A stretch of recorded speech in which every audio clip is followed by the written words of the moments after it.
여러분 안녕. 병원 잘 갔다 왔어요.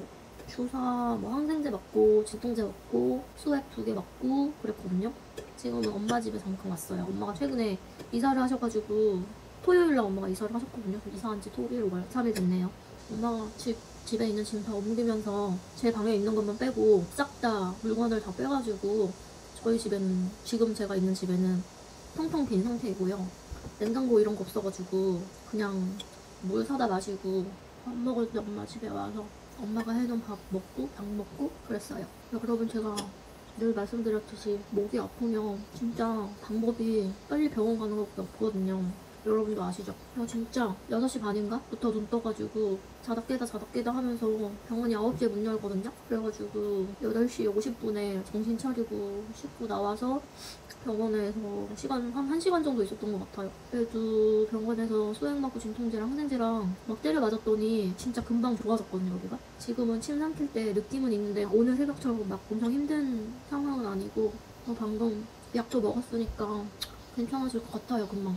그래서 빨리 병원 갔다 오길 잘한 것 같아요. 사실은 저는 병원 되게 가까이 있긴 한데 거기가 약간 병원도 하나밖에 없고 약간 불친절? 해가지고 그렇게 친절하진 않아요. 막 몸도 안 좋아 죽겠고 막 말도 못하겠는데 막 짜증 섞인 말로 막 이야기를 한다든지 그런 간호사분이 계셔가지고 별로 가고 싶진 않았지만 갈 데가 거기밖에 없어가지고 갔다 왔어요. 잘 갔다 온 것 같아요. 10만 원 썼어요, 아침부터. 주사 때려 맞느라. 할 수 있는 거 다 해달라고 했거든요. 목이 너무 아프니까 침도 삼킬 수가 없이 그렇게 아프다 보니까 침도 그냥 나오면 다 뱉어버리고 이거를 삼킬 생각을 안 했었거든요. 너무 아파가지고. 그래서 진료할 때 입을 벌려서 안을 봐야 되는데 침이 너무 가득 해가지고 침 한번 삼키라고 의사 선생님께서 그러시는데 삼키는데 죽는 줄 알았다 그랬어요. 아플 때 진짜 너무 갑자기 아프니까 엄청 황당한 거 아세요? 어떤 조짐이 있긴 있었죠. 어제 저녁에 저녁 먹고 뭐 좀 걷고 좀 산책하고 이러는데 약간 목이 따끔따끔하긴 했어요. 그래서 살짝 이상한데? 그랬는데 왜 어제 대치동에서 운전하고 여기로 오는데 그때부터 좀 심해지는 것 같은 거예요. 그래서 뭐야, 목 아픈 거 제일 싫은데 짜증나 이러고 집에 오자마자 씻고 여기 후두염에 뿌리는 약 있어가지고 그거 계속 좀 뿌리고 그랬는데 아시죠? 새벽에 제일 아픈 거. 그래가지고 병원에 잘 갔다가 바로 엄마가 이사한 집에 왔어요. 이사한 집은 제가 좀 정신이 들면 약간 브이로그식으로 해서 찍도록 할게요. 저도 10월 1일날 이사를 하거든요. 엄마 아빠랑 지금까지 같이 살다가 같은 아파트인데 다른 동이고 평수는 엄마가 좀 더 크고 저는 좀 작고 같은 아파트니까 왔다 갔다 하면서 엄마 아빠 볼 수 있으니까 그것 때문에 저도 이사를 앞두고 있다. 이사하는 거 뭐 재밌고 이러니까 그때 또 재밌게 영상을 남겨야 될 것 같아요. 아침에 너무 아프니까 저는 기존 집에 아직 계약 기간이 남아가지고 거기 지키고 있고 엄마는 여기 새 집에 와가지고 이제 막 정리할 거 정리하고 막 이래야 되니까 저는 사랑이랑 노을이랑 그 집에 있거든요. 아무것도 없는데 몸이 안 좋고 아프다 보니까 엄마가 생각나는 거예요. 아침 대바람부터. 그래서 원래 제가 일어나는 시간이 10시 반, 11시라 이런데 8시 반쯤에 이제 깨가지고 이제 병원 간다고 준비하면서 엄마한테 전화를 했는데 엇갈려가지고 전화가 잘 안 돼서 엄마가 저희 신랑한테 전화하고 신랑이 저한테 전화해서 엄마한테 다시 전화해보라 그래가지고 엄마한테 전화를 했는데 아침에 그렇게 일찍 전화가 오니까 엄마가 엄청 놀랬다고.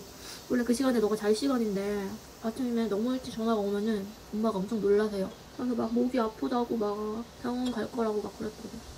확실히 주사의 힘이 엄청 크다 보니까 오늘 그렇게 다 해달라고 한 건 잘한 것 같아요. 뭐 코로나 검사도 해보겠냐, 뭐 독감 검사 해보겠냐 이런 거 막 물어보셨거든요. 근데 다 해달라 그랬어요. 수액도 될 수 있으면은 다 맞고 뭐 진통제 빨리 놔주시고 다 맞고 가겠다고.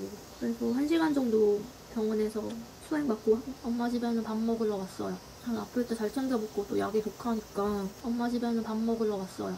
엄마가 소고기 묵국 끓여놨다 그래서 거기에다가 밥 말아 먹고 바나나 하나 먹고 요플레 먹고 있어요. 블루베리 타서. 지금 12시니까 사랑이 노을이도 아침에 제가 챙겨주지 못했거든요. 아침에 원래 걔네들 맘마 먹기 전에 챙겨주는 곡물이 있거든요. 한 꼬집 정도 이렇게 해가지고 주는데 그것도 못 챙겨주고 나와가지고 이거 먹고 빨리 집에 가서 애기들 챙기고 이제 좀 목이 안정되는 것 같은 그런 느낌이 들어요. 확실히 한 2시간 내로 좋아지니까 주사를 그렇게 맞으면은 목 아프면 빨리 병원 가는 거밖에 답이 없다. 그래도 오늘 날씨가 좀 선선해가지고 좀 살만한 것 같은 느낌? 엄마네 집 거실 뷰가 있는데 뷰거든요. 숲? 나무도 이렇게 막 살랑살랑거리고 막 초록초록한 게 저렇게 잠깐만 뭐 보여드릴까요? 저렇게 초록초록 부여가지고 엄청 좋아요. 아, 좀 쌀 것 같은 느낌이 드네요, 이제 좀 목 상태가 가라앉았다. 지금 좀 괜찮은 느낌이네요. 수업할 수 있을 것 같아요. 아침에 엄청 안 좋았으니까 목이 너무 아프고 몸은 좀 춥고 열도 나고 으슬으슬하고 막 이러니까 아, 오늘 수업 못할 수도 있겠다 이런 생각이 들었는데 괜찮아지니까 수업을 해야겠죠. 여러분 진짜 아프지 말아야 돼요. 그리고 스트레스를 받으면 몸이 좀 반응을 좀 예민하게 하는 것 같아요. 제가 어제 약간 스트레스를 받았거든요. 바로 그냥 제 목을 때려버리네요. 여러분 스트레스가 진짜 가장 큰 요인인 것 같아요. 생각이 많아지는 하루하루. 제가 아이들 만나는 거는 되게 좋아하고 이러는데 좀 사람들 만나는 거에 대해서 좀 스트레스를 받는 것 같아요. 뭐 만나는 사람들이 좀 제한적이긴 한데요. 어쨌든 소통을 하려면 나의 이야기도 해야 되고 뭐 어떤 속내도 이야기할 때도 있고 그런 상황이 벌어질 수가 있잖아요. 우리가 하루하루 지낼 때 사람들을 만나면서. 근데 개인적인 어떤 사생활을 정말 누군가가 아무렇지 않게 물어봤을 때 그럴 때 좀 스트레스 받는 게 있는 것 같아요, 저는. 그래서 항상 저도 말을 조심해야 되겠다고 생각은 하지만 저도 말을 막 할 때가 사실 있거든요. 그래서 요즘에는 많이 말을 좀 조심하려고 많이 안 하려고 애를 쓰고 저는 항상 듣는 입장에서 있었던 것 같아요. 제 이야기를 많이 안 하려고 하는데 어쩌다 이렇게 할 때가 있으면 사람들이 막 궁금해서 한두 개씩 물어보는 그런 약간 신뢰되는 질문이라든지 뭐 그런 거 있잖아요. 저는 결혼한 지 이제 13년 차? 14년 차? 이렇게 됐는데 저는 자식이 없으니까 어딜 가나 이제 자식 이야기를 많이 물어보시거든요. 근데 사실 요즘에는 그런 거 물어보는 게 신뢰인 줄 알면서도 이렇게 물어보신단 말이에요. 그러면은 이제 좀 기분이 별로 좋진 않은 것 같아요. 그거는 너무 신뢰되는 질문이고 사실. 그리고 뭘 물어볼 때 앞에 왜가 붙으면 되게 말이 이상해지는 거 아시나요? 예를 들면 이런 거예요. 너는 왜 애가 없어? 이런 말을 한다거나 아니 거기에 왜가 왜 들어가야 될까요? 그런 이야기 할 때 되게 기분이 상한다기보다는 약간 좀 상대하고 싶지 않다? 이런 생각이 드는 것 같아요. 저 나름대로 어떤 세계관이나 뭐 나의 사정이나 그런 걸 모르잖아요. 그러니까 저는 어딜 가나 그런 말을 많이 듣기는 하는데요. 뭐 자식이 없으니 왜 자식을 안 낳냐. 뭐 약간 따지시는 분도 예전에 한 번 있어서 진짜 기분 완전 더러웠던 적이 한 번 있었거든요. 그 이후로 그런 질문을 하시는 분들이 계시면 좀 그러니까 무례한 질문을 하는 사람한테는 저도 가까이 가고 싶은 마음이 없죠. 그리고 그렇게 신뢰되는 질문을 왜 할까? 이해가 안 되는 부분인데요. 뭐 결혼했는데 꼭 애가 있어야 되는 건가요? 애가 있으면 100% 행복한가요? 저는 세상에서 제가 제일 중요해요. 일단은 내가 제일 중요하다. 뭐 누가 뭐라고 하든 뭐 내가 결정하고 선택하는 거에 대해서는 후회를 해도 내가 하고 뭐 안 해도 내가 하고 사실 그렇잖아요. 결혼을 했는데 뭐 자식도 없고 왜 자식이 없고 아무리 그래도 나중에 후회할 텐데 그런 식으로 이야기하는 사람이 뭐 많으시죠. 뭐 어르신들 뭐 6, 7, 80대까지 저를 보면은 이제 말씀을 하시는데요. 큰 말씀 안 하셨으면 좋겠어요. 그리고 약간 그런 말을 많이 듣다 보니까 짜증이 난다고 해야 되나? 조금 스트레스를 받았다 이 정도. 그렇습니다 여러분. 여러분들은 언제 가장 스트레스를 많이 받으시나요? 저는 항상 말과 관련된 거에서 스트레스를 많이 받았던 것 같아요. 뭐 스트레스 뭐 안 받고 싶다고 해도 그게 마음대로 되는 것도 아니고 그러다 보니까 사람들을 만나는 거를 꺼려한 것도 있었던 것 같고 지금 생각해보면 그냥 입 밖으로 막 튀어나오는 그런 말들을 아무렇지 않게 뱉는 사람들이 있거든요. 진짜 생각 없이. 그러면은 그거를 진짜 총알 맞듯이 타다닥 맞아야 되는 거잖아요. 근데 총 맞을 준비가 안 됐어요. 그러면 총 맞고 그냥 맛이 가고 그러는 거죠. 죽고. 그런 거랑 비슷한 것 같아요. 그런 걸로 예를 들어볼 수 있을 것 같아요. 그래서 세상 살아가는 게 좀 더 각박해지지 않았나? 그런 생각도 들고. 그리고 요즘에 되게 이기적인 사람이 되게 많은 것 같아요. 예를 들어서 엘리베이터에 같이 한 사람이 탔는데 그 사람이 뭐 야구 중계를 엄청 크게 듣는다거나 무슨 뭐 예능을 크게 틀어놓는다거나. 근데 오늘 학원에 올 때도 엘리베이터를 타고 이렇게 내려왔는데 저보다 먼저 탄 사람이 남자분이셨는데 자세히 보지는 못했는데 예능 프로를 보고 있었던 것 같아요. 소리를 겁나게 크게 틀어놓고 보는 거예요. 엘리베이터에 사람 같이 타고 있잖아요. 근데 진짜 그거는 솔직히 말해서 진짜 싸닥션 날리고 싶어요. 진짜 그건 아니잖아요 사실. 그런 거 보면은 그냥 저는 가만히 있다가 봉변당하는 느낌이잖아요. 그러니까 아무것도 안 하고 눈이 달렸으니까 볼 수 있고 귀가 달렸으니까 듣는 건데 그냥 죄 없는 사람이 그냥 감당해야 되고 감내해야 되는 것들이잖아요. 그런 이기적인 사람으로 인해서 그런 게 너무 마음이 힘들어지는 것 같아요. 심지어 그 사람을 제가 알지도 못하는데 그러면 좀 공공장소에서 좀 조심 좀 하고, 그러니까 그런 인식 자체를 못 하시는 분들이 정말 많은 것 같거든요. 예전에는 이런 때도 있었어요. 신랑이랑 밥을 먹으러 식당에 갔는데 닭 한 마리 먹으러 갔는데 여자 둘이서 밥을 먹는데 밥을 먹으면 되잖아요.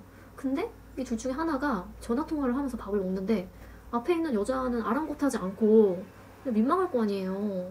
그러니까 엄청 크게 통화를 하는 거예요. 또 남자랑 스피커폰으로. 그런 거 봤을 때 진짜 생각만 해도 열받는데 와 진짜 대단하다 훌륭하다 진짜 훌륭해 막 그럼 그 훌륭하다 말고 훌륭하다 진짜 훌륭해 대단하다 대단해 이거 있잖아요. 그런 생각이 절로 드는 그리고 일상생활에서 받는 이 스트레스가 진짜 큰 것 같아요. 지금 있는 집도 층간소음으로 엄청 힘들었거든요 저는. 그래서 이사가는 집에는 층간소음을 먼저 물어봤고 다행히 거기는 층간소음 없다고 하셔서 그냥 일단은 믿고 가보려고 하는데도 모르죠. 거기 가서 이제 살고 있는데 위에 사시는 분이 이사 가서 개 같은 이웃을 만날지 그것도 세상살이 알 수 없는 거고. 그러니까 일상생활에서 받는 이런 스트레스가 커요 생각보다. 그렇다고 내 마음속에 있는 거를 가서 막 얘기할 수 없는 세상이잖아요. 요즘에 뭐 싸움 나면 칼부림 나고 죽을 수도 있고 그건 모르는 일이잖아요. 그러니까 더 스트레스가 심해지는 것 같아요. 그리고 이 학원도 사실 학원에서 아이들 수업하는 거는 너무나 재밌고 보람있고 너무 좋거든요. 근데 이 학원 밖으로 나가면 관리 안 되고 있는 이 상가를 봤을 때 한숨 나오고 마음이 힘들죠. 그것도 쓰레기가 막 사방천지에 막 돌아다니고 막 엘리베이터에는 어떤 남자 새끼들이 쉬를 싸놓지를 않나. 그런 거를 겪으면 가만히 있었는데 그냥 당한 게 되잖아요. 그런 것들이 왜 마음을 막 아프게 하고 힘들게 하지 않나 이런 생각이 듭니다. 약을 먹었더니 좀 약 기운이 올라오는 것 같아서 좀 졸리긴 하네요. 그렇습니다 여러분. 하루하루 살아가는 게 스트레스고 그렇죠. 그럼에도 불구하고 감사하면서 살아야 되는데 성격상 그런 게 잘 안 되고 이것저것 신경 쓰려고 하고 신경 쓰고 싶지 않아도 신경 쓰고 있는 나의 모습을 보면은 마음이 안 좋고 그렇게 하루하루 살아가는 거겠죠. 거기다가 몸까지 안 좋아. 몸까지 안 좋고 막 수액 맞고 막 진통제 맞고 막 그러면서 수업까지 해야 돼. 힘들죠. 근데 막 수업을 잘 준비를 했는데 아이들이 안 오면 또 마음 아프고 뭐 말하다 보니까 한도 끝도 없네요. 제가 오늘은 컨디션이 안 좋은 관계로다가 넋두리를 좀 해봤습니다. 넋두리 시간을 가졌고요. 이제 목이 점점 나아질수록 컨디션도 잘 회복할 거니까 이제 내일은 감사하는 마음으로 또 하루하루 살아가겠죠. 컨디션 난조로 인한 넋두리. 하루 종일 넋두리 하는 시간으로 보내는 것 같네요 오늘. 지금 시간이 거의 5시 다 됐고요. 수업 하나만 하면 끝나서 엄마한테 가서 밥 먹고 하려고요. 몸이 안 좋으니까 일단은 오늘 일찍 들어가 봐야 될 것 같고요. 내일도 그렇게 수업이 일찍 있지 않아서 조금 쉬엄쉬엄 해도 될 것 같아요. 선선해지면서 이제 추워질 건데 몸 조심하시고 카메라는 수시로 켜서 이야기 나누도록 할게요. 어떤 이슈가 있으면 전 항상 카메라 켜니까요. 소식은 수시로 전하도록 하겠습니다. 여러분 안녕.